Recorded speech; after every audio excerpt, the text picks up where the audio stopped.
শেষ মুহূর্তে থানায় রুডিকে হাজির করে খেলা ঘুরিয়ে দিল কৃষ্ণ, নির্দোষ প্রমাণ করলো নিজেকে। হ্যাঁ বন্ধুরা, আমরা এমনটাই দেখতে পাবো অনুরাগী ছোঁয়া ধারাবাহিকের আগামী পর্বগুলোতে।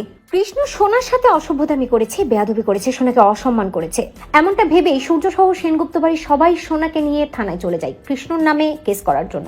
আর কুন্তলা এই কেসটা সোনার হয়ে লড়তে চাই, অর্থাৎ কৃষ্ণকে কুন্তলা জেলে পাঠাতে চাই। কুন্তলার প্ল্যান মতোই সেনগুপ্ত বাড়ির সবাই মিলে সূর্য নামে কেস করার জন্য থানায় হাজির হয়। তবে ততক্ষণে অবিনাশ সেখানে চলে যায় এবং অবিনাশ পুলিশ অফিসারকে মোটামুটি ঘটনাটা বলে কৃষ্ণ সম্পর্কে, যে কৃষ্ণ এরকম ছেলে নয়। কিন্তু অফিসারের সেইভাবে কিছুই করার থাকে না, যেহেতু সোনা নিজে মুখে স্টেটমেন্ট দেয় তাই অফিসারও কেসটা নিতে বাধ্য হয়। সোনা যখন সবকিছু বলতে থাকে বাগানে সেদিন কি ঘটেছিল, অন্যদিকে তখন কৃষ্ণর কাছে দীপা এবং রূপা চলে যায়। দীপা এবং রূপা কৃষ্ণর ফোনে সোনার SMS দেখে বুঝতে পারে এই সব কিছুর পেছনে কেউ না কেউ রয়েছে। যেহেতু কুন্তলা সেনগুপ্ত বাড়ির সবাইকে নিয়ে থানায় গেছে তাই এই সুযোগে কুন্তলার বাড়ি সার্চ করতে হবে।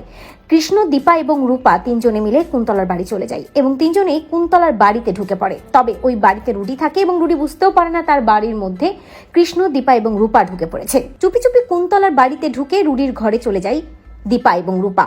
অন্যদিকে কৃষ্ণ অপরদিকে দরজায় গিয়ে দাঁড়িয়ে থাকে। ওই রুডি ঘরে কেউ ঢুকেছে বুঝতে পেরে, সেটা দীপা হতে পারে, বুঝতে পেরেই পালিয়ে যাওয়ার চেষ্টা করে, কিন্তু তাতেও লাভ হয় না। পালিয়ে রুডি সেই জায়গায় গিয়েই পড়ে যেখানে কৃষ্ণ দাঁড়িয়ে থাকে, অর্থাৎ কৃষ্ণ রুডির ঘাটটা চেপে ধরে। সেনগুপ্ত বাড়ির সবাই এবং সোনা যখন পুলিশের কাছে গোটা ঘটনা বলছে এবং পুলিশ যখন ওই কেসটা নিচ্ছে, লিখছে, সেখানে রুদ্রমূর্তিতে হাজির হয় রূপা এবং রূপা চিৎকার করে বলে, দাঁড়ান অফিসার, সোনার কেসটা নেওয়ার আগে এই কালপিটের শাস্তি দিতে হবে। ওই রুডিকে ধাক্কা দিয়ে পুলিশ অফিসারের সামনে ফেলে দেয় কৃষ্ণ এবং কৃষ্ণ সবার সামনে বলে, আমি কিছু করিনি, যা করার এই রুডি করেছে।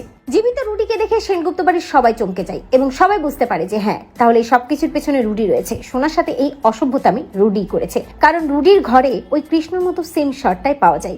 তো বন্ধুরা, তোমরা এটাই চাও তো এভাবেই যেন কৃষ্ণ, রূপা এবং দীপা ওই রুডিকে ধরতে পারে এবং সঠিক সময়ে পুলিশের সামনে রুডিকে হাজির করে? কমেন্ট করে জানাতে ভুলো না।